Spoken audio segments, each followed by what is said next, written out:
재벌 회장이 길바닥에 버린 똥차라며 비웃던 그 순간 폐지 줍던 할머니가 수레에서 꺼낸 건 낡은 펜치 한 자루였습니다. 비켜봐요. 기계 비명 소리도 못 듣는 멍청이들이 뭘 안다고. 단 3분. 할머니의 손길 한 번에 죽었던 엔진이 포효하며 살아나자 대한민국 1등 기업 회장의 안색은 경악으로 물들었습니다. 그녀가 30년 동안 폐지 수레 속에 숨겨온 세상을 뒤엎을 충격적인 정체는 무엇일까요? 지금 그 전설적인 이야기가 시작됩니다. 서울 도심의 한복판은 언제나처럼 숨가쁜 소음과 회색빛 매연으로 가득합니다. 화려한 빌딩 숲 사이를 가르는 수많은 차량 중에서도 유독 눈에 띄는 검은색 세단 한 대가 있습니다. 그것은 자수성가한 젊은 기업가 한도준 대표의 야심작인 차세대 전기차 프로토타입입니다. 한도준은 오늘 자신의 인생이 걸린 중요한 투자 협상을 앞두고 있습니다. 그는 차 안에서 태블릿 PC를 보며 마지막 발표 자료를 점검합니다. 숫자로 가득한 화면을 넘기는 그의 손가락에는 자신감이 넘칩니다. 세계 시장을 뒤흔들 전기차를 내놓겠다는 그의 꿈이 현실로 다가오기 직전의 순간입니다.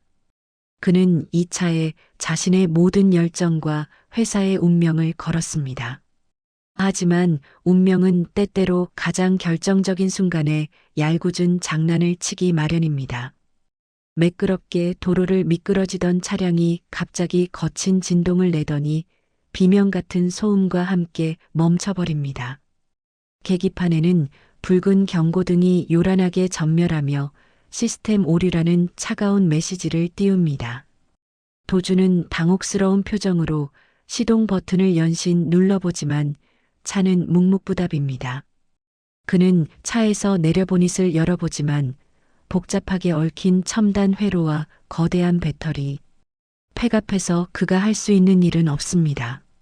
미팅 시간은 이제 20분도 채 남지 않았습니다. 도로 위에는 뜨거운 지열이 올라오고 도준의 이마에는 식은 땀이 흐르기 시작합니다. 왜 하필 지금이야? 제발 움직이란 말이야. 여기서 멈추면 모든 게 끝장이라고. 도준은 머리를 쥐어뜯으며 길가에 서서 초조하게 시계만 쳐다봅니다. 견인차를 부르기엔 강남의 교통정체가 너무나 심각했고 지나가는 차들은 그저 냉정하게 경적을 울리며 그를 지나쳐갈 뿐입니다. 이 차는 아직 시중에 공개되지 않은 보안 기밀 모델이라 일반 정비소에 맡길 수도 없는 노릇입니다. 그때 도로 저편에서 삐걱거리는 날카로운 금속음이 들려옵니다. 낡은 손수레에 산더미처럼 쌓인 폐지를 실은 한 노인이 천천히 다가옵니다. 그녀의 이름은 박서윤입니다. 낡은 작업복 바지에 구멍난 장갑을 낀 그녀의 모습은 화려한 전기차와는 지독하게 어울리지 않습니다. 서윤은 낡은 수레를 끌며 바닥에 떨어진 파지 하나를 줍다가 멈춰선 차 주위를 서성이는 도준을 발견합니다. 그녀는 수레를 잠시 세워두고 도준의 처절한 표정을 물끄러미 바라봅니다. 도준은 도움을 요청할 생각조차 하지 못한 채 스마트폰으로 비서에게 고함을 지르고 있습니다. 서윤은 허리를 펴고 차체에서 흘러나오는 미세한 전자음을 귀 기울여 듣습니다. 그녀의 눈빛은 폐지를 고를 때의 흐릿함은 온데간데 없고 마치 엑스레이처럼 차의 내부를 꿰뚫어 보는 예리한 관찰자의 그것으로 변해 있습니다. 젊은이, 그렇게 소리 지른다고 죽은 기계가 살아나나? 차가 아주 고약하게 멈췄네. 도주는 노인의 말에 대답할 기운조차 없습니다. 그는 그저 고개를 숙인 채 한숨을 내쉬며 핸드폰만 만지작거립니다. 폐지 줍는 노인이 이 복잡한 전기차의 결함을 알 리가 없다고 생각하며 그는 서윤을 무시합니다. 오히려 자신의 앞길을 막는 수레가 원망스러울 뿐입니다. 하지만 서윤은 아랑곳하지 않고 차 주위를 천천히 한 바퀴 돕니다. 그녀는 마치 살아있는 생명체의 숨소리를 듣는 것처럼 차체에 귀를 가져다 대기도 하고 타이어 부근의 진동을 손바닥으로 느껴보기도 합니다. 비키세요, 할머니. 이건 할머니가 보실 수 있는 그런 차가 아니에요. 서비스 센터 전문 엔지니어들도 오기 힘든 최첨단 시스템이라고요. 그냥 가시던 길 가세요. 도준의 차가운 말에도 서윤은 전혀 동요하지 않습니다. 그녀는 보닛 안쪽에서 새어나오는 특유의 타는 냄새를 맡더니 혀를 차며 말합니다. 서윤은 술의 구석에 매달린 낡은 공구 주머니에서 끝이 휘어진 펜치 하나와 정체 모를 구리선 뭉치를 꺼냅니다. 도준은 그녀의 행동이 어처구니 없어 실수하지만 서윤의 목소리는 너무나 당당하고 확신에 차 있습니다. 그녀는 도준을 똑바로 쳐다보며 명령하듯 말합니다. 기계 앞에서만큼은 그녀가 이 도로의 주인처럼 보입니다. 최첨단이건 뭐건 결국 전기가 흘러야 기계인 거야. 자네, 거기 운전석 가서 메인 전원 차단기나 다시 올려요. 내가 신호를 줄 테니까. 도준은 자신도 모르게 노인의 서슬 퍼런 기세에 눌려 운전석으로 돌아갑니다. 서윤은 복잡한 배선 뭉치 사이로 거침없이 손을 집어넣습니다.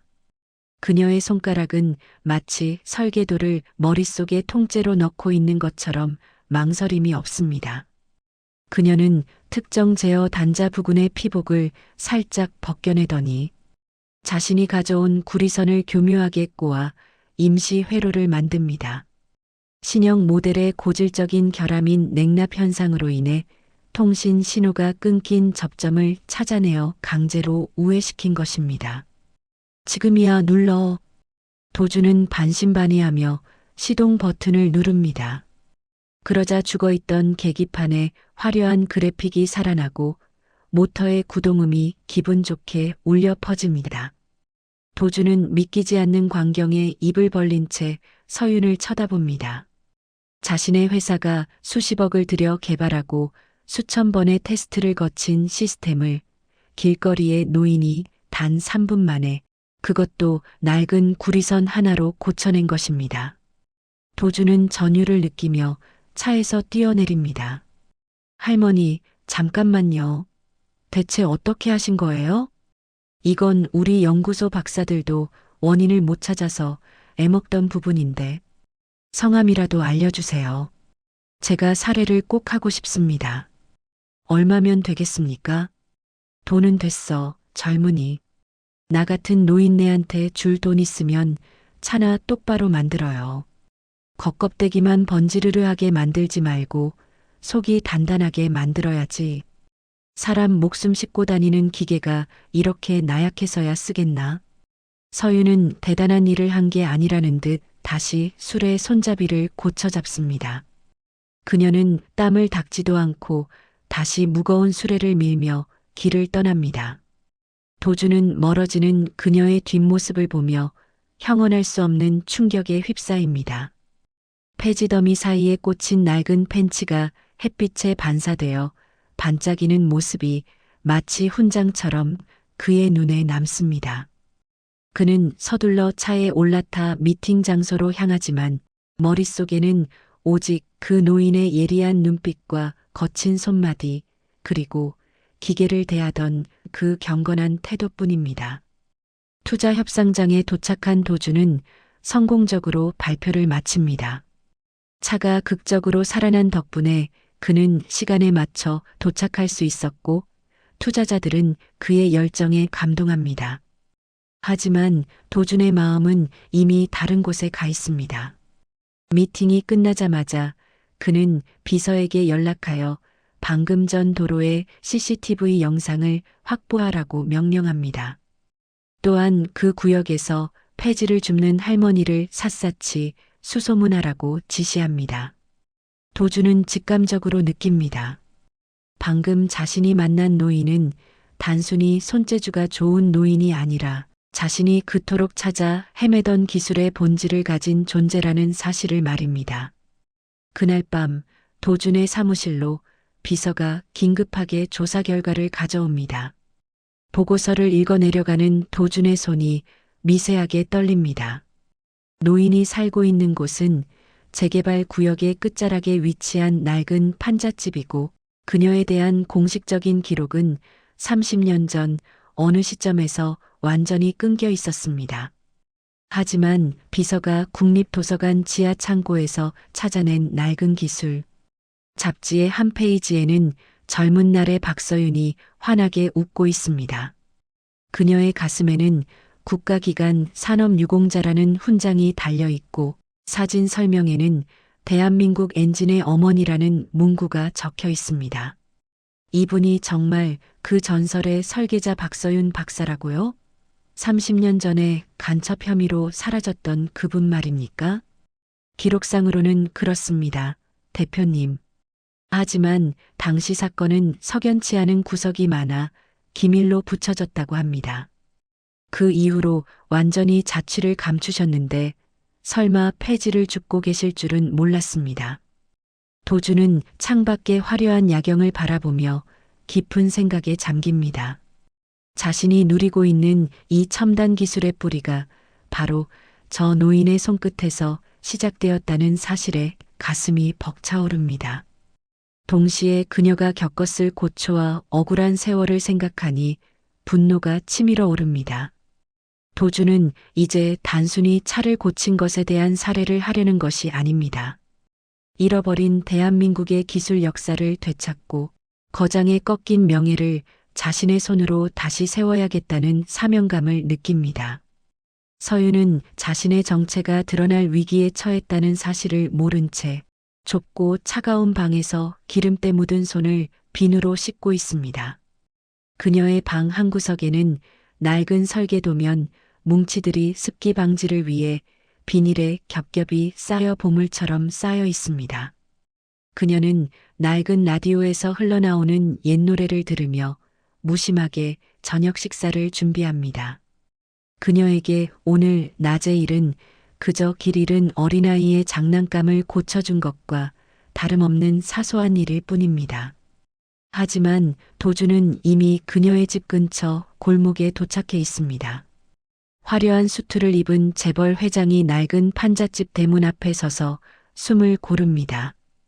그는 문을 두드리기 전 자신이 오늘 낮에 했던 무례한 말들을 떠올리며 자책합니다. 그리고 결심합니다. 그녀가 다시 세상 밖으로 나올 때까지 이 문 앞을 떠나지 않겠다고 말입니다. 어둠이 짙게 깔린 서울의 변두리, 두 사람의 서로 다른 세월이 하나의 점으로 모이고 있습니다. 폐지 줍는 할머니와 젊은 회장의 기묘하고도 위대한 동행은 그렇게 막을 올립니다. 박서윤 박사님, 제 무례를 용서해 주십시오.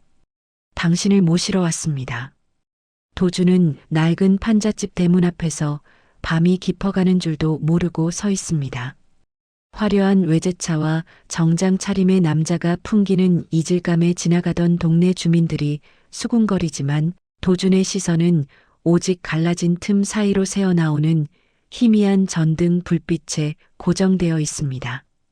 그는 심호흡을 한 뒤 조심스럽게 문을 두드립니다. 하지만 안에서는 아무런 대답이 없습니다. 도준은 포기하지 않고 다시 한번 문을 두드리며 떨리는 목소리로 안을 향해 외칩니다. 박서윤 박사님, 실례인 줄 알지만 꼭 드리고 싶은 말씀이 있어서 찾아왔습니다. 오늘 낮에 길에서 도움을 받았던 한도준입니다. 한참을 기다린 끝에 삐걱거리는 소리와 함께 문이 열립니다. 문틈 사이로 나타난 서윤의 얼굴은 낮에 보았던 예리함은 온데간데 없고 그저 고단한 삶에 지친 노인의 모습일 뿐입니다. 그녀는 도준을 향해 귀찮다는 듯 손사래를 치며 차갑게 말합니다. 그녀의 눈빛에는 세상에 대한 깊은 경계심과 냉소가 서려 있습니다. 박사라니 사람 잘못 찾아왔어요. 난 그저 폐지나 줍는 노인네일 뿐이니까 그만 가봐요. 줄 것도 받을 것도 없으니. 아닙니다. 제가 다 조사해봤습니다. 1980년대 대한민국의 엔진 독립을 이끄셨던 그 박서윤 박사님이 맞으시잖아요. 오늘 제 차를 고치실 때 보여주신 그 솜씨는 결코 평범한 분의 것이 아니었습니다. 서윤은 엔진 독립이라는 단어에 잠시 움찔하지만 이내 표정을 굳히며 문을 닫으려 합니다. 도주는 급히 문틈 사이에 구두를 집어넣으며 간절하게 매달립니다. 그는 자신이 운영하는 회사의 엠블럼이 새겨진 명함을 서윤에게 내밉니다. 그 엠블럼은 과거 서윤이 설계했던 국산 1호 엔진의 실루엣을 형상화한 것이었습니다. 서윤은 그 명함을 보는 순간 잊고 지냈던 과거의 기억이 파도처럼 밀려오는 것을 느낍니다. 이게 대체 자네가 이걸 어떻게 알고 있는 거야? 제 할아버님이 강태식 회장님이십니다. 박사님과 함께 K-엔진 프로젝트를 추진하셨던 그분이요. 할아버님은 돌아가시기 전까지 박사님을 찾으셨습니다. 당신을 끝까지 지켜주지 못한 게 평생의 한이라고 하셨거든요. 서윤의 눈동자가 흔들리기 시작합니다. 그녀는 마지못해 도준을 방 안으로 들입니다. 좁은 방 안은 코를 찌르는 기름 냄새와 오래된 종이 냄새로 가득합니다. 한쪽 벽면에는 낡은 설계 도면들이 천장까지 쌓여 있고 방 한가운데에는 돋보기와 각종 수공구들이 정갈하게 놓여 있습니다. 도주는 그 광경을 보며 소름이 돋습니다. 그녀는 세상을 등진 채 살아가면서도 단 한순간도 기계와 기술을 놓지 않았던 것입니다. 강 회장이 죽기 전에 나를 찾았다고? 그 양반 참 고집스럽기도 하지. 다 지난 일이야. 억울한 누명을 쓰고 쫓겨날 때 이미 나는 죽은 사람이나 다름없었어. 서윤은 낡은 주전자에 물을 끓이며 담담하게 이야기를 시작합니다. 30년 전 그녀는 국가의 전폭적인 지지 속에 차세대 엔진 개발의 총책임자를 맡고 있었습니다. 하지만 그녀의 천재성을 시기한 세력과 기술을 탐낸 외국의 거대 기업들이 결탁하여 그녀에게 간첩 혐의를 씌웠습니다. 하루아침에 국가적 영웅에서 매국노로 추락한 그녀는 사랑하는 가족들마저 뿔뿔이 흩어지는 비극을 겪어야 했습니다. 그 이후 그녀는 정체를 숨기고 도시의 그림자 속에서 폐지를 주우며 살아온 것입니다. 사람들은 참 간사하지. 내가 만든 엔진으로 차를 타고 다니면서도 신문 기사 한 줄에 나를 돌팔매질했어. 기계는 거짓말을 안 하지만 사람은 숨 쉬는 것조차 거짓인 세상이야. 그래서 나는 기계하고만 대화하며 살기로 했지. 박사님, 세상은 변했습니다. 이제 진실을 밝힐 수 있습니다. 박사님의 기술은 여전히 유효하고 저희 회사는 박사님의 그 놀라운 통찰력이 절실하게 필요합니다. 제발 도와주십시오. 이것은 단순히 제 개인적인 부탁이 아니라 대한민국 자동차 역사에 끊긴 허리를 잇는 일입니다. 도주는 방 한구석에 놓인 낡은 모형 엔진을 가리킵니다. 그것은 서윤이 마지막으로 설계하다 멈췄던 당시에는 시대를 너무 앞서가서 불가능하다고 여겨졌던 가변 압축 엔진의 프로토타입이었습니다. 서윤은 그 모형을 조심스럽게 어루만지며 회한에 잠깁니다. 그녀의 거친 손마디가 금속의 차가운 촉감과 맞닿는 순간 30년 동안 억눌러왔던 기술자로서의 열망이 조금씩 고개를 듭니다. 자네가 낮에 타고 온 그 차, 배터리 매니지먼트 시스템 BMS 로직이 엉망이더군. 효율에만 집착하다 보니 안정성을 놓쳤어. 기계는 정직해야 해. 꼼수를 부리는 순간 사용자의 생명을 위협하는 흉기가 되는 거야. 서윤의 날카로운 지적에 도주는 전율합니다. 그것은 연구소의 수십 명의 박사들도 해결하지 못해 머리를 싸매던 고질적인 문제였습니다. 서윤은 도준의 태블릿을 가져오더니 낡은 볼펜으로 화면 위에 거침없이 수식을 적어 내려갑니다. 복잡하게 꼬여있던 데이터의 실타래가 그녀의 손끝에서 명쾌하게 풀려나갑니다. 도주는 그 광경을 지켜보며 마치 거대한 산맥 앞에 서 있는 것 같은 압도적인 경외심을 느낍니다. 이게 이렇게 간단하게 해결될 문제였나요? 박사님, 당신은 천재를 넘어선 거장입니다. 이런 재능을 썩히는 건 국가적인 손실입니다. 당장 내일부터라도 저희 연구소로 와주십시오. 누구도 박사님을 함부로 대하지 못하게 제가 책임지겠습니다. 연구소라니 나 같은 늙은이가 가서 뭘 하겠나? 젊은 사람들은 나를 고리타분한 노인네 취급할 게 뻔한데. 그리고 나는 아직 세상 밖으로 나갈 준비가 안 됐어. 내 이름 석자 뒤에 붙은 그 더러운 꼬리표를 떼기 전까지는. 서유는 다시 차가운 벽을 세우지만 도주는 물러서지 않습니다. 그는 이미 그녀의 명예 회복을 위해 법무팀과 비밀리에 소송 준비를 시작했습니다. 또한 그녀의 흩어진 가족들을 찾기 위해 전직 정보원들을 고용했다는 사실도 조심스럽게 밝힙니다. 서유는 도준의 진심 어린 행동에 굳게 닫혔던 마음의 빗장이 조금씩 열리는 것을 느낍니다. 자네 정말 무모하군. 재벌 회장이라는 사람이 고작 폐지 줍는 할머니 한 명 때문에 이런 위험을 감수하겠다고? 박사님은 고작 할머니가 아닙니다. 저에게는 길을 잃은 엔지니어들의 나침반이고 우리 회사의 심장입니다. 박사님이 다시 설계도를 잡으시는 그날이 제가 진정으로 세계 최고의 차를 만드는 날이 될 겁니다. 밤이 깊어갈수록 두 사람의 대화는 뜨거워집니다. 도주는 밤새 서윤의 방에 머물며 그녀가 수십 년간 홀로 연구해온 이론들을 경청합니다. 그것은 교과서 어디에도 없는 현장의 땀과 눈물이 서린 살아있는 기술이었습니다. 새벽녘이 되자 서윤은 쌓여있던 설계도면 더미에서 가장 낡은 일기장 하나를 꺼내 도준에게 건넵니다. 거기에는 그녀가 세상을 향해 하고 싶었던 마지막 설계안이 담겨 있었습니다. 이걸 가져가게 해. 그리고 자네 연구소 사람들에게 보여줘. 내 방식이 틀렸는지 맞았는지 그들이 먼저 증명해내면 그때 다시 이야기하세. 도주는 보물이라도 받은 듯 일기장을 가슴에 꼭 품습니다. 낡은 판잣집을 나서는 도준의 발걸음은 어제와 달리 힘차고 확신에 차 있습니다. 서유는 멀어지는 도준의 차 뒷모습을 보며 오랜만에 깊은 한숨을 내쉽니다. 그녀의 손에는 도준이 남기고 간 최신형 태블릿 PC가 들려 있습니다. 화면 속에는 그녀가 그토록 그리워하던 옛 동료들의 소식과 복원된 과거의 사진들이 슬라이드처럼 지나가고 있습니다.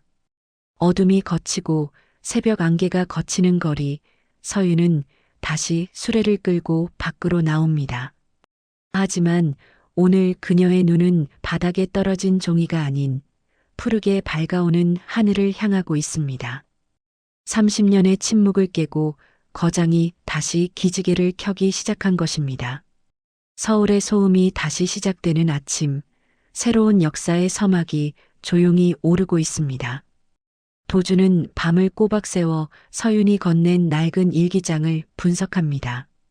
그 안에는 현대공학이 수억 달러의 슈퍼컴퓨터로 시뮬레이션해야 겨우 도출할 수 있는 연력학 수치들이 손글씨로 정밀하게 기록되어 있습니다. 도주는 전율을 느끼며 이른 아침부터 연구소의 핵심 인력들을 비상 소집합니다. 대전의 중앙연구소 대강당에는 영문을 모르는 수석 연구원들이 의아한 표정으로 모여 있습니다. 도주는 단상에 올라 서윤의 일기장을 스캔한 화면을 대형 스크린에 띄웁니다. 회의실 안은 차가운 에어컨 바람 소리만 들릴 정도로 정적이 흐릅니다. 이게 뭡니까, 대표님? 웬 구시대적인 수필입니까? 저희는 지금 전고체 배터리 상용화 문제로 1분 1초가 아쉬운 상황입니다. 이런 낡은 공학 노트를 보려고 모인 게 아닙니다. 수석 연구원 김 박사가 불만 섞인 목소리로 말하며 안경을 고쳤습니다. 그는 해외 유명 대학 출신의 엘리트로 모든 문제를 데이터와 시뮬레이션으로 해결하려는 디지털 지상주의자입니다. 그는 아날로그식 접근을 구시대의 유물이라며 경시하는 경향이 강한 인물입니다. 도주는 아무 말 없이 스크린의 특정 페이지를 확대합니다. 거기에는 어제 도준의 차를 멈추게 했던 전압, 변동 오류에 대한 근본적인 해결책이 가변 저항 제어라는 독특한 방식으로 설계되어 있습니다. 김 박사를 비롯한 연구원들의 눈이 서서히 커지기 시작합니다. 말도 안 돼. 이건 현대 제어 이론을 정면으로 반박하는 구조인데 계산상으로는 완벽하게 효율이 맞아떨어집니다. 소수점 8째 자리까지 오차가 없어요. 대체 이걸 누가 설계한 겁니까? 해외 유명 연구소의 미발표 논문입니까? 여러분들이 구시대적이라고 무시하던 분입니다. 30년 전 이 나라의 엔진 심장을 만들었던 박서윤 박사님이 직접 작성하신 겁니다. 이제 이 이론을 바탕으로 우리 프로토타입의 로직을 전면 재수정합니다. 이론의 여지는 없습니다. 데이터가 이미 증명하고 있으니까요. 도준의 선언에 연구소는 발칵 뒤집힙니다. 젊은 연구원들은 믿을 수 없다는 듯 서로의 얼굴을 쳐다보며 웅성거립니다. 한편 서윤은 평소와 다름없이 폐지 수레를 끌고 골목을 누비고 있습니다. 하지만 그녀의 주변에는 이미 도준이 배치한 경호원들이 환경, 미화원이나 행인으로 위장하여 그녀를 보호하고 있습니다. 서윤은 그들의 서툰 위장을 눈치채고 있지만 굳이 아는 척하지 않습니다. 그녀는 평생 자신을 감시하던 서늘한 시선 대신 자신을 지탱하려는 따뜻한 시선이 낯설면서도 싫지 않습니다. 그날 오후 도준은 고급 세단 대신 수수한 국산차를 타고 다시 서윤의 집을 찾습니다. 그는 이번에는 혼자가 아닙니다. 그의 손에는 30년 전 서윤과 함께 일했던 은퇴한 기술자들의 연락처와 그들이 서윤에게 보내는 짧은 영상 편지들이 들려 있습니다. 서윤은 방 안에서 도준이 가져온 태블릿 PC 속 영상을 하나씩 확인합니다. 화면 속 백발이 성성한 노인들은 서윤을 대장이라 부르며 눈물을 훔칩니다. 그들의 주름진 얼굴에는 그리움과 미안함이 교차합니다. 서윤아, 내가 살아있다는 소식을 듣고 얼마나 울었는지 모른다.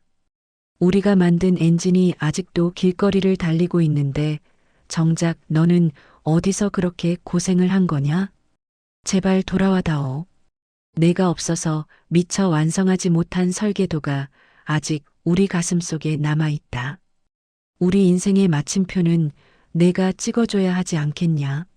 서윤의 마른 뺨을 타고 굵은 눈물이 흘러내립니다. 세상에 대한 원망으로 덧칠했던 그녀의 마음이 동료들의 진심 어린 목소리에 녹아내리기 시작합니다. 그녀는 평생 폐지를 줍던 그 거친 손으로 얼굴을 감싸쥐고 한참을 흐느낍니다. 도준은 조용히 곁을 지키며 그녀의 슬픔이 잦아들기를 기다립니다. 한참 뒤 서윤은 붉어진 눈시울로 도준을 바라보며 나지막이 입을 엽니다. 내 설계도가 정말 쓸모가 있더냐? 세상은 이미 컴퓨터가 다 해주는 시대인데 이 늙은이의 손때 묻은 계산이 정말 가치가 있느냐 말이야. 나는 내가 시대의 뒤안길로 사라진 폐기물인 줄로만 알았어.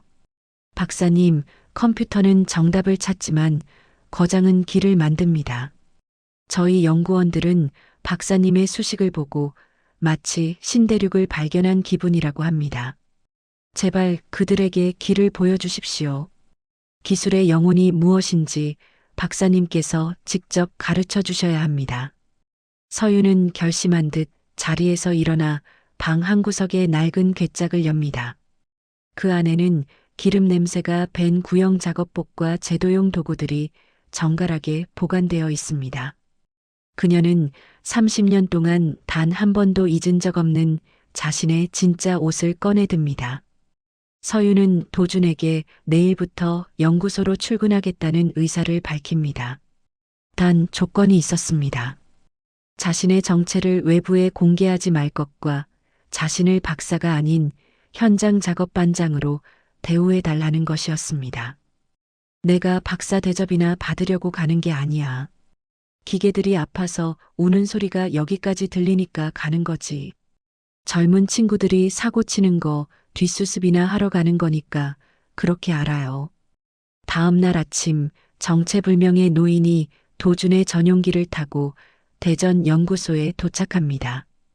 화려한 연구소 로비에 폐지 줍던 노인의 모습 그대로, 하지만 눈빛만은 형형하게 빛나는 서윤이 나타나자 젊은 연구원들은 수군거리기 시작합니다. 김 박사는 여전히 의구심 가득한 눈초리로 서윤을 맞이합니다. 서윤은 인사도 생략한 채 곧장 메인 서버실과 테스트 벤치로 향합니다. 그녀는 수십 대의 모니터가 내뿜는 빛을 뒤로하고 실제 구동 중인 모터의 진동을 손으로 직접 확인합니다. 전부 멈춰요. 거기 7번 벤치, 당장 가동 중단해. 소리가 안 들려? 베어링이 아니라 로터 축에서 나는 비명 소리잖아. 이대로 5분만 더 돌리면 전선 다 타버려. 서윤의 고함에 제어실 연구원들이 당황하며 김 박사를 쳐다봅니다. 김 박사는 모니터의 수치가 정상이라며 가동을 계속하려 하지만 서윤이 직접 비상정지 버튼을 눌러버립니다. 잠시 후 벤치를 해체하자 서윤의 말대로 로터 축에 미세한 균열이 가 있고 절연체가 녹아내리기 시작한 것이 발견됩니다. 수십억 원짜리 진단 장비도 잡아내지 못한 오차를 노인은 오직 감각으로 잡아낸 것입니다. 연구원들의 눈빛이 경멸에서 경외로 바뀌는 순간입니다. 비뱅크 4번 실린더 쪽 전압이 0.2V 나자 케이블 저항 때문이 아니라 로직 설계에서 동기화가 깨졌어. 12번 라인 코드 다시 열어봐요. 자네들이 믿는 그 기계가 왜 거짓말을 하는지 직접 눈으로 보란 말이야. 김 박사가 서둘러 코드를 확인하자 실제로 소수점 아래 단위에서 미세한 동기화 오류가 발견됩니다. 서윤은 책상 위에 놓인 태블릿 대신 낡은 분필을 집어들고 칠판 가득 설계도를 그리기 시작합니다. 그녀의 손놀림은 거침이 없고 그려지는 곡선들은 완벽한 기하학적 조화를 이룹니다.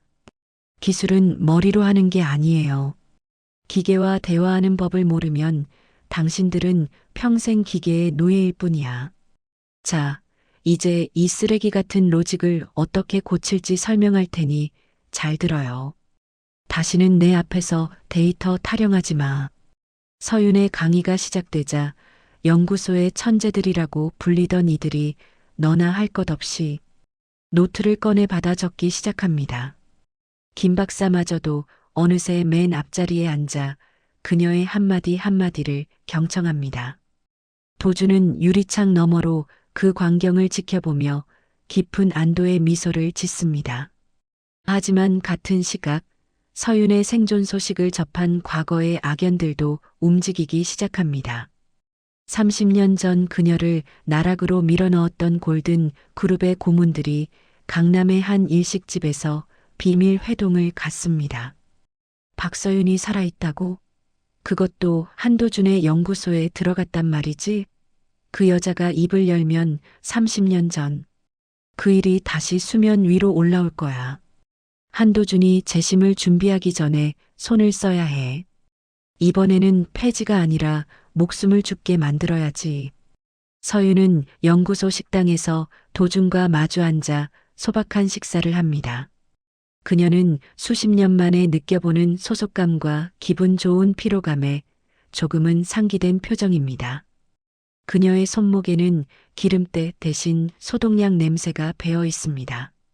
도주는 그녀에게 조심스럽게 재심 청구 준비 상황과 가족들의 행방을 보고합니다. 서윤은 이제 도망치지 않기로 합니다. 자신의 명예를 되찾는 것이 곧 자신이 사랑하는 기계들에 대한 예우이자 먼저 떠난 동료들에 대한 마지막 약속임을 깨달았기 때문입니다. 한 대표, 나를 다시 세상 밖으로 끌어내줘서 고마워요. 무서웠거든. 내가 아무것도 아닌 존재로 잊히는 게. 하지만 조심해야 할 거야. 내가 살아있다는 건 누군가에겐 아주 끔찍한 소식일 테니까. 그들은 기계보다 더 차가운 사람들이야. 박사님 곁은 제가 지킵니다. 제 모든 것을 걸고서라도요. 이제 박사님은 설계도에만 집중하십시오. 나머지는 제가 다 해결하겠습니다. 저희 회사의 보안팀은 국가정보기관 수준입니다. 누구도 박사님께 접근하지 못하게 할 겁니다. 도준의 확신에 찬 대답에도 불구하고 연구소 밖에서는 이미 검은 세단들이 서윤의 퇴근길을 쫓기 시작합니다. 거장의 귀환은 곧 거대한 폭풍의 시작이었습니다. 서윤은 칠판에 적힌 자신의 설계도를 응시하며 결연한 표정을 짓습니다. 그녀는 주머니 속의 낡은 펜치를 만지작거립니다. 30년 전 못다 핀 강철의 꽃이 이제 가장 화려하고 단단하게 피어날 준비를 마쳤습니다. 그녀의 눈에는 이제 두려움 대신 승부사의 열정이 타오르고 있습니다. 연구소의 분위기는 박서윤의 합류 전후로 극명하게 갈립니다. 차가운 데이터와 무미건조한 수치만이 가득했던 복도에는 이제 현장의 뜨거운 열기와 치열한 토론의 소리가 밤낮 없이 울려 퍼집니다. 서윤은 도준이 마련해준 호텔급 VIP 숙소를 거절하고 연구소 한쪽 구석에 야전 침대와 낡은 책상을 들여놓은 채 설계도와 씨름합니다. 그녀의 손을 거친 회로도 위에는 붉은색 펜으로 정밀하게 수정된 흔적들이 핏줄처럼 가득합니다. 젊은 연구원들은 이제 그녀를 반장님이라 부르며 마치 성지순례를 하듯 그녀의 조언을 한마디라도 더 듣기 위해 연구실 앞에 줄을 섭니다. 반장님, 이 구간에서 열 발생이 도저히 잡히지 않습니다. 냉각 펌프 출력을 최대치로 높여도 배터리 팩 온도가 80도를 넘어갑니다. 시뮬레이션 상으로는 임계점입니다. 설계를 처음부터 다시 해야 할까요?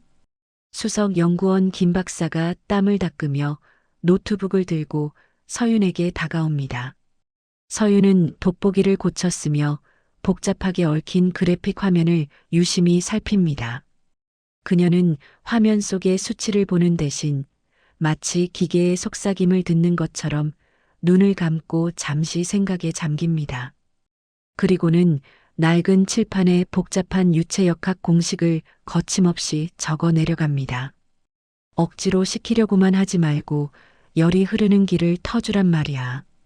기계도 사람처럼 숨을 쉬어야지.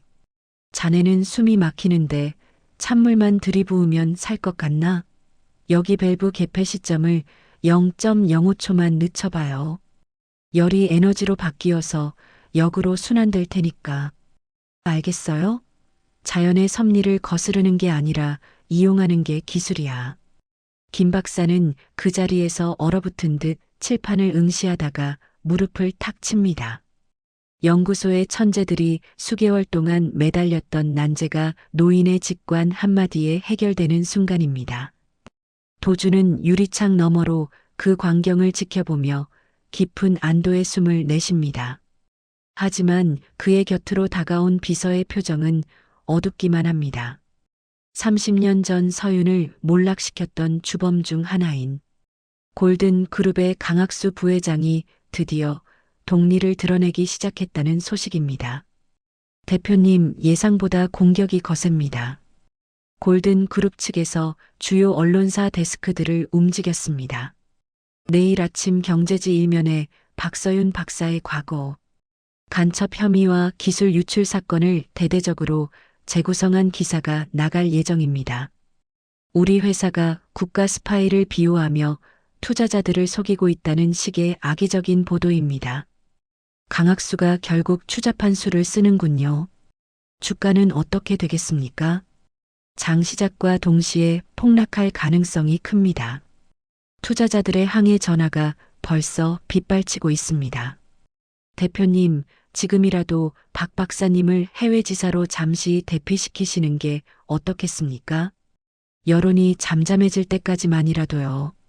도주는 창밖의 어둠을 응시하며 단호하게 고개를 젓습니다. 그는 이미 이 전쟁이 피할 수 없는 정면 승부임을 직감하고 있습니다. 피하지 않습니다. 우리가 한 발짝이라도 물러서면 저들은 박사님을 영원히 어둠 속에 가두려 할 겁니다. 재심 청구 서류와 30년 전 사건의 모순점을 정리한 반박 자료는 준비됐습니까? 저들이 거짓의 칼을 휘두른다면 우리는 진실의 방패로 맞서겠습니다. 그리고 박사님께는 절대 기사를 보여드리지 마세요. 그분의 마음이 다시 다치는 걸 원치 않습니다. 하지만 서윤은 이미 모든 것을 알고 있습니다. 그녀는 연구소 휴게실에서 우연히 켜진 TV 화면을 통해 자신의 과거 얼굴이 모자이크 처리된 채 흐르는 뉴스를 목격합니다. 전설의 엔지니어인가, 국가의 배신자인가, 도주 중이던 기술 스파이 박모 씨, H사 연구소 은신 중이라는 자극적인 헤드라인이 그녀의 가슴을 난도질합니다. 30년 전 자신을 차가운 취조실로 끌고 가 잠도 재우지 않고 자백을 강요했던 그 끔찍한 기억들이 환영처럼 그녀를 덮칩니다. 서윤은 떨리는 손으로 자신의 낡은 공구 가방을 챙깁니다. 그녀는 자신이 도준에게 거대한 짐이 되고 있다는 사실을 견딜 수 없었습니다. 그녀가 낡은 코트를 걸치고 연구소 뒷문을 통해 다시 거리로 나서려 할 때 도준이 숨을 헐떡이며 달려와 그녀의 팔을 붙잡습니다. 박사님, 어디로 가시려는 겁니까? 또다시 폐지술의 뒤로 숨으실 건가요? 이번에도 도망치시면 박사님은 영원히 죄인으로 남게 됩니다. 당신은 죄가 없습니다. 죄를 지은 건 당신의 재능을 탐내고 짓밟은 저들입니다. 한 대표, 나 때문에 자네 인생까지 망칠 순 없어. 나는 이미 늙었고 잃을 것도 없지만 자네는 이 회사를 지켜야지. 내가 사라지면 모든 게 조용해질 거야. 이 나이에 무슨 부귀영화를 누리겠다고 이런 풍파를 겪겠나?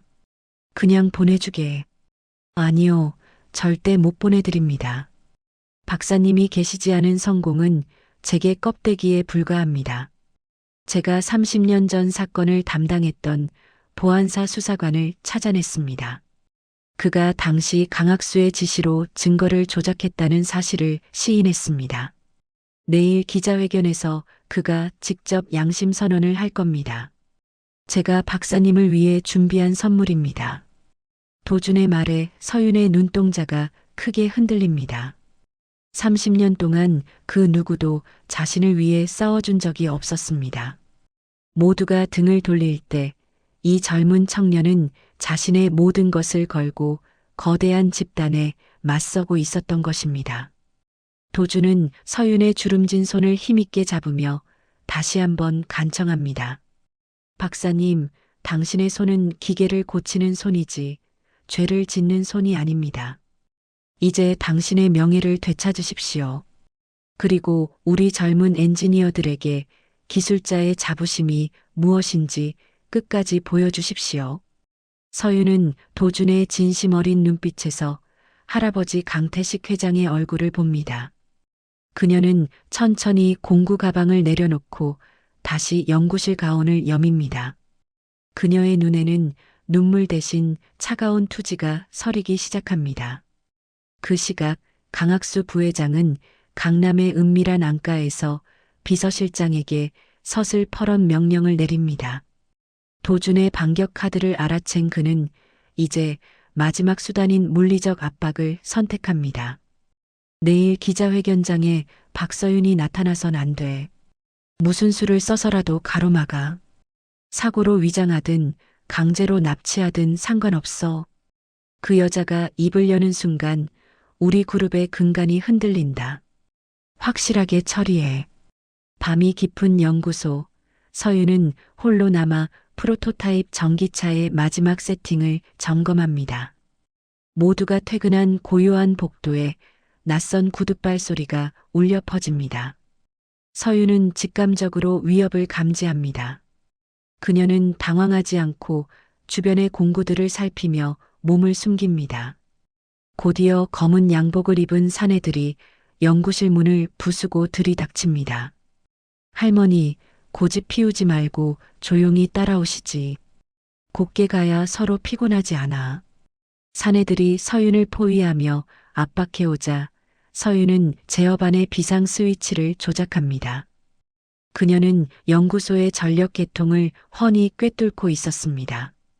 순식간에 연구실의 고압 차단기가 작동하며 강렬한 전자기 펄스 EMP가 발생합니다. 사내들이 들고 있던 전기 충격기와 무전기가 불꽃을 튀기며 먹통이 됩니다. 이 할머니가 엔진만 만진 줄 알아? 전기가 어디로 흘러야 사람이 타 죽는지도 아주 잘 알지. 내 연구실에서 당장 꺼져라. 이 무지한 놈들아.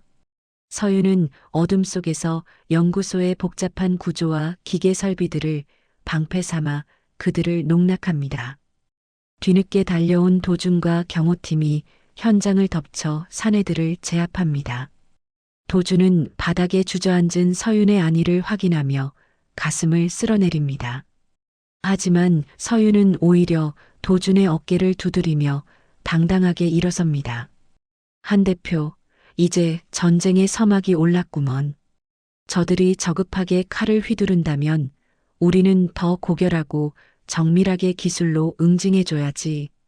내일 기자회견 내가 직접 나가겠어요. 내 이름 뒤에 숨겨진 그 더러운 기록들을 내 손으로 직접 찢어버리겠어. 서윤의 눈에는 이제 폐지 줍던 노인의 고단함이나 세상에 대한 두려움은 찾아볼 수 없습니다. 대신 30년 전 세상을 호령하던 천재 공학자의 위엄과 분노가 서려 있습니다. 도주는 그녀의 변화에 전율을 느끼며 깊이 고개를 숙입니다. 다음 날 아침 대한민국 전역이 이 사건으로 들끓습니다. H사 본사 앞에는 수백 명의 취재진과 시위대, 그리고 호기심 가득한 시민들이 운집해 있습니다. 서윤은 도준이 특별히 제작해준 단정한 정장을 입고 가슴에는 낡았지만 반짝이는 엔지니어 배지를 단 채 차에서 내립니다. 쏟아지는 플래시 세례 속에서도 그녀의 걸음걸이는 마치 군대의 사열을 받는 장군처럼 당당합니다.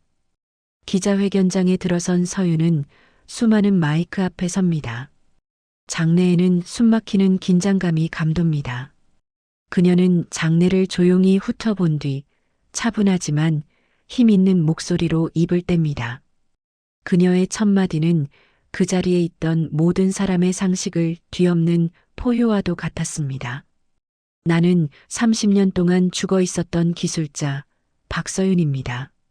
오늘 나는 억울함을 호소하러 온 것이 아닙니다. 기술을 권력의 시녀로 만든 저들에게 진짜 기술의 무서움이 무엇인지 보여주러 왔습니다. 기자회견장 내부는 수백 개의 카메라 플래시가 쉴 새 없이 터지며 흡사 전쟁터를 방불케 합니다. 단상 위에 선 서윤은 쏟아지는 질문 세례와 무례한 마이크 소음 속에서도 미동조차 하지 않습니다. 한 기자가 날카로운 목소리로 30년 전 간첩 혐의와 기술 유출 사건에 대해 묻자 서윤은 준비한 서류 대신 자신의 거친 손마디를 들어보입니다.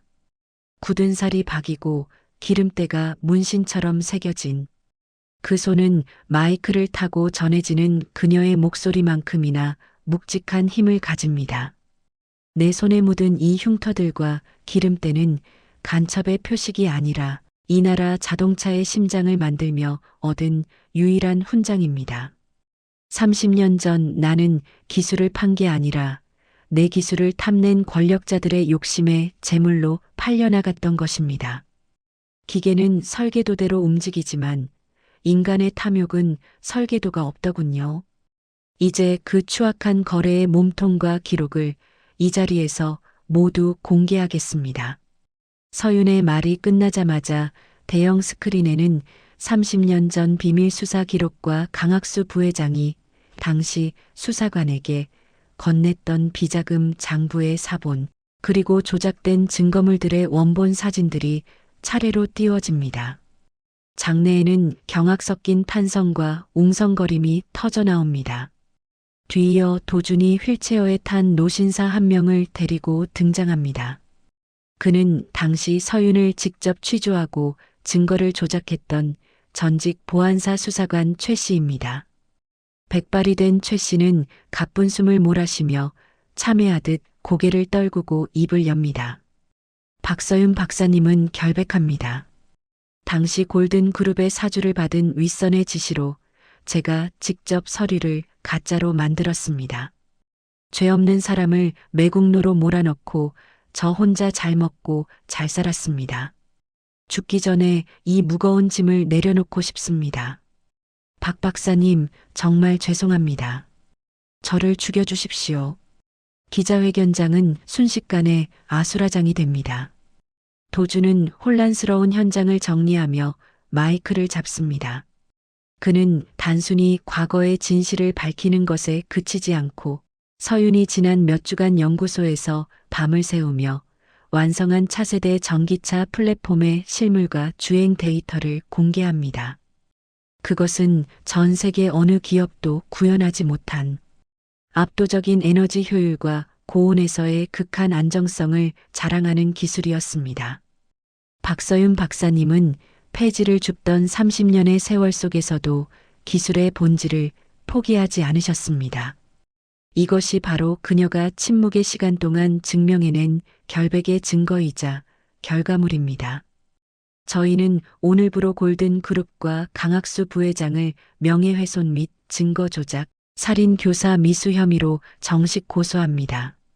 진실은 결코 녹슬지 않는다는 것을 보여드리겠습니다. 같은 시각 호화로운 집무실에서 TV로 회견을 지켜보던 강학수는 안색이 창백해지더니 이내 광기 어린 분노를 표출합니다. 그는 책상 위 기물들을 닥치는 대로 때려 부수며 비명을 지릅니다. 그는 마지막 발악으로 자신의 비밀 수하들을 움직여 연구소에 보관된 핵심 시제차를 파괴하고 서윤을 납치하라는 자살 특공대식 명령을 내립니다. 이미 막다른 골목에 몰린 짐승의 마지막 몸부림이었습니다. 박서윤 그 노인네 입을 영원히 막아버려. 한도준 그 자식도 같이 묻어버려. 내 인생이 끝장나기 전에 저들의 숨통을 끊어놓으란 말이야. 하지만 도준은 이미 강학수의 성격을 꿰뚫고 경찰 및 특수보안팀과 공조하여 연구소 주변을 철통같이 봉쇄한 상태였습니다.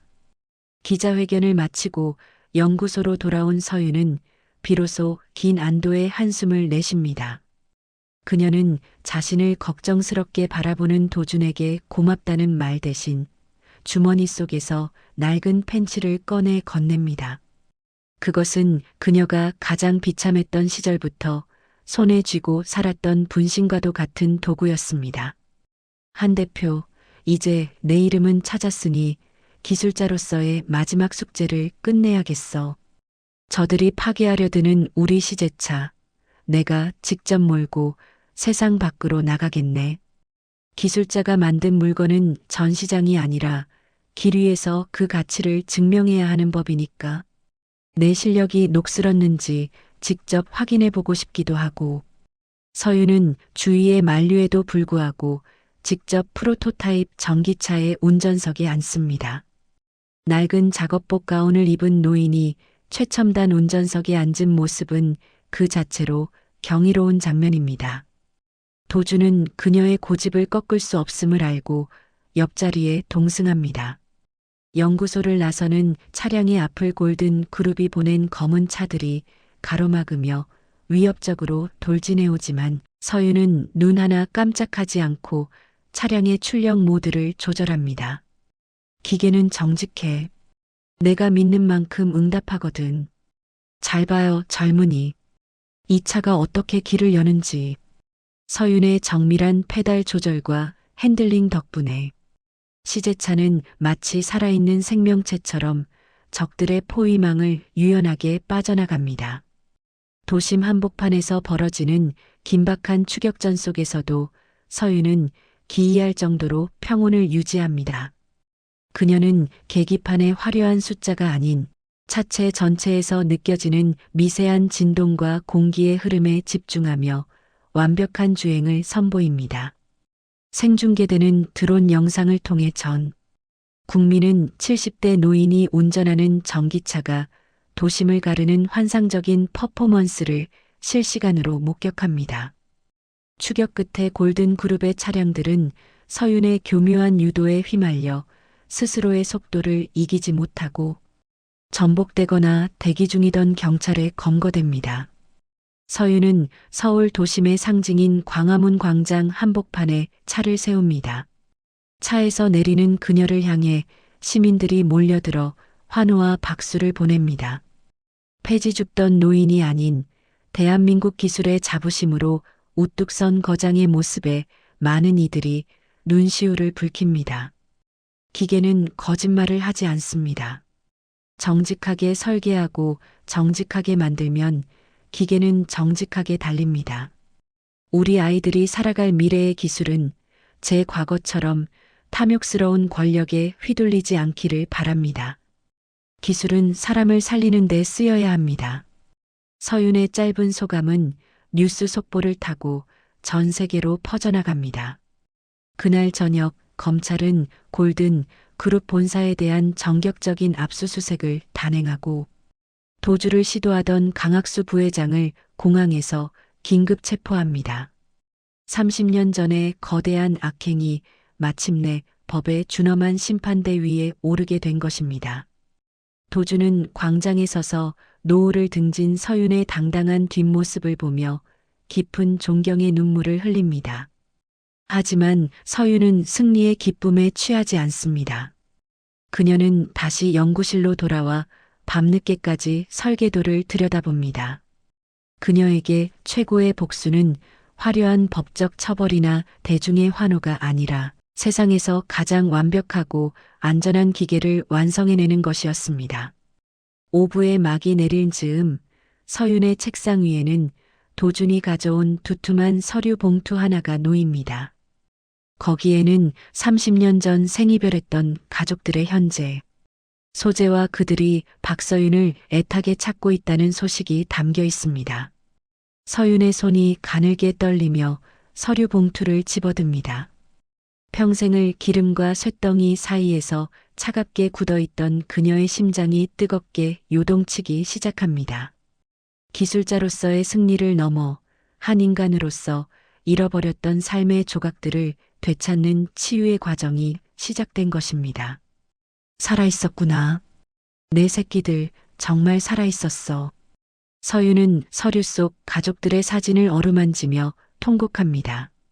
이제 마지막 6부에서는 30년 만에 눈물겨운 가족 상봉과 거장이 후배들에게 남길 마지막 유산 그리고 진정한 기술의 대물림에 대한 감동적인 피날레가 펼쳐집니다.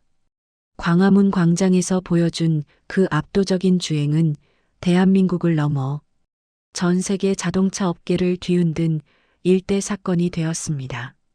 하지만 박서윤은 자신을 향한 수만 개의 카메라와 환호성을 뒤로한 채 도준이 안내한 경기도 외곽의 한 정갈한 요양원 앞마당에 서 있습니다. 30년 전 국가 스파이라는 천인공노할 누명을 쓰고 차가운 취조실로 끌려가던 날, 생이별했던 딸과 손녀가 그곳에 있다는 소식을 들었기 때문입니다. 서윤은 평생 손에 묻어있던 기름때를 몇 번이고 씻어내고 도준이 선물한 단정한 한복을 차려입은 채 떨리는 발걸음을 한 발짝씩 내디딥니다.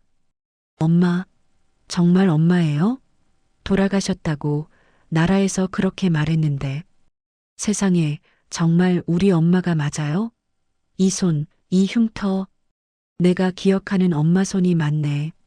어느덧 머리에 희끗한 새치가 내려앉은 중년의 딸이 서윤을 발견하고는 신발도 신지 않은 채 달려와 품에 안깁니다. 서윤은 딸의 얼굴을 마디마디 어루만지며 차마 입술을 떼지 못한 채 꺼득꺼득 목이 매는 울음만 토해냅니다. 30년이라는 기나긴 세월의 장벽은 서로의 체온이 닿는 뜨거운 포옹 한 번에 속절없이 녹아내립니다. 서윤은 자신의 천재적인 기술 때문에 가족들이 간첩의 가족이라는 낙인이 찍혀 겪어야 했던 모진 고초에 연신 사죄하고, 딸은 살아 돌아와 준 것만으로도 하늘이 도운 것이라며 서윤의 거친 손등에 연신 눈물을 떨굽니다. 도주는 멀찍이 떨어져 그 광경을 지켜보며 자신이 가진 부와 권력을 통틀어 가장 가치 있는 일을 완수했음을 느끼며 조용히 눈시울을 붉힙니다. 가족과의 눈물겨운 상봉 이후 서윤은 다시 연구소로 돌아옵니다. 그녀는 이제 더 이상 폐지를 줍던 노인이 아닌 H그룹의 명예수석 고문이자 대한민국 공학계에 살아있는 신하로 추앙받습니다. 그녀의 공식 복귀식 날 연구소 로비부터 정문까지 수천 명의 직원이 구름처럼 몰려와 줄을 지어서서 그녀를 향해 끝없는 기립박수를 보냅니다. 서윤은 수천 명의 시선이 꽂힌 단상에 올라 화려한 연설이나 미사여구 대신 자신이 평생을 짊어지고 다녔던 낡은 공구 가방을 단상 위에 내려놓으며 입을 엽니다. 나는 이제 이 무거운 공구 주머니를 내려놓고 은퇴를 준비하려 합니다. 하지만 내가 가진 이 보잘것없는 재주는 내 것이 아닙니다. 30년 전 멈춰버린 이 나라의 자부심이고 이제 미래를 짊어질 당신들의 것입니다. 내가 길바닥에서 폐지를 줍고 멸시를 당하면서도 단 한순간도 놓지 않고 머릿속에 그렸던 내 생의 마지막 설계도를 오늘 이 자리에서 공개합니다. 서윤이 화면에 띄운 것은 단순한 내연기관 엔진이나 배터리 효율 개선안이 아니었습니다. 그것은 지구상에 존재하지 않는 희귀 금속의 도움 없이도 무한에 가까운 에너지를 생성하고 영구적으로 구동되는 차세대 자기부상 동력 시스템의 기초 이론과 정밀 설계안이었습니다. 전 세계 유수의 공학자들이 이론적으로만 가능하다고 여겼던 꿈의 기술이 폐지를 줍던 노인의 낡은 공책 속에서 완벽한 수식으로 구현된 것입니다. 그녀는 이 기술의 모든 권리와 특허를 H그룹에 무상으로 기부하는 대신 도준의 눈을 똑바로 응시하며 단 하나의 엄격한 조건을 내겁니다. 한 대표, 이 기술로 만드는 모든 기계에는 단 한 치의 거짓도 섞이지 않게 하겠다고 약속하게. 기술은 사람을 지배하는 권력이 아니라 사람을 안전하게 지켜주는 방패여야 하네. 이 약속이 깨지는 날, 나의 설계도는 그저 고철 덩어리에 불과할 것이야. 그로부터 몇 달 뒤 법정에서는 정의의 심판이 내려집니다. 30년 전 서윤의 인생을 난도질했던 강학수 부회장과 그 일당에게는 무기징역을 포함한 중형이 선고됩니다. 법정 문을 나서는 서윤의 표정은 의외로 맑고 담담합니다. 그녀에게 복수는 상대를 파괴하는 것이 아니라 보란듯이 살아남아 세상을 이롭게 하는 기술을 완성하는 것이었기 때문입니다. 서윤은 이제 화려한 연구소를 떠나 도심 근교의 한적한 폐교를 개조하여 작은 기술 학교를 세웁니다. 그곳은 부모가 없거나 형편이 어려워 꿈을 포기하려는 어린 인재들을 위해 서윤이 사비를 털어 만든 희망의 요람입니다. 얘들아, 기계는 절대로 사람을 속이지 않는단다. 내가 기름때를 묻히고 땀을 쏟은 만큼만 정직하게 움직이는 게 기계야. 우리 사람도 기계를 닮아야 한단다. 마음의 설계도가 정직해야 내가 만드는 세상도 정직하고 단단해지는 법이야. 서윤은 아이들에게 펜치를 쥐는 법과 볼트를 조이는 힘 조절부터 가르치며 제2의 인생을 살아갑니다. 도주는 매주 주말마다 화려한 정장을 벗어 던지고 작업복 차림으로 학교를 찾아와 서윤과 함께 기름 냄새 가득한 실습실에서 아이들과 부대낍니다. 재벌 회장과 폐지 줍는 할머니라는 기묘한 악연으로 시작된 두 사람의 인연은 이제 위대한 스승과 제자, 그리고 세대를 뛰어넘어 영혼을 공유하는 진정한 동반자로 거듭납니다. 어느덧 몇 년의 시간이 더 흐르고 서윤이 설계한 동력 시스템을 탑재한 세계 최초의 무결함 자동차가 출고되는 날이 밝았습니다. 도주는 공장에서 갓 생산된 첫 번째 차량의 열쇠를 들고 서윤의 학교를 찾아갑니다. 차량의 엔진룸 가장 깊은 곳에는 박서윤이라는 친필 서명이 정교하게 각인된 금속판이 부착되어 있습니다. 서윤은 자신의 이름이 새겨진 차체에 손을 올리고 차가운 금속의 진동을 느끼며 환하게 미소 짓습니다. 한 대표, 이제야 내 평생의 숙제가 끝난 것 같구먼. 이 차가 달리는 길마다 눈물 대신 웃음이, 사고 대신 평화만 가득했으면 좋겠어. 기술은 사람의 가슴을 따뜻하게 만들 때 비로소 그 생명을 얻는 거니까. 노을이 붉게 타오르는 학교 운동장 벤치에 서윤과 도주는 나란히 앉아 먼 지평선을 바라봅니다.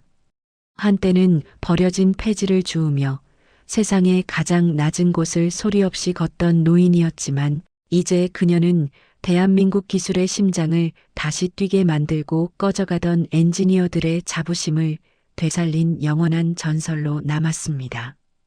강철처럼 차갑고 단단했던 그녀의 인고의 삶에 비로소 가장 따뜻하고 향기로운 봄꽃이 만개하며 길었던 이야기는 막을 내립니다.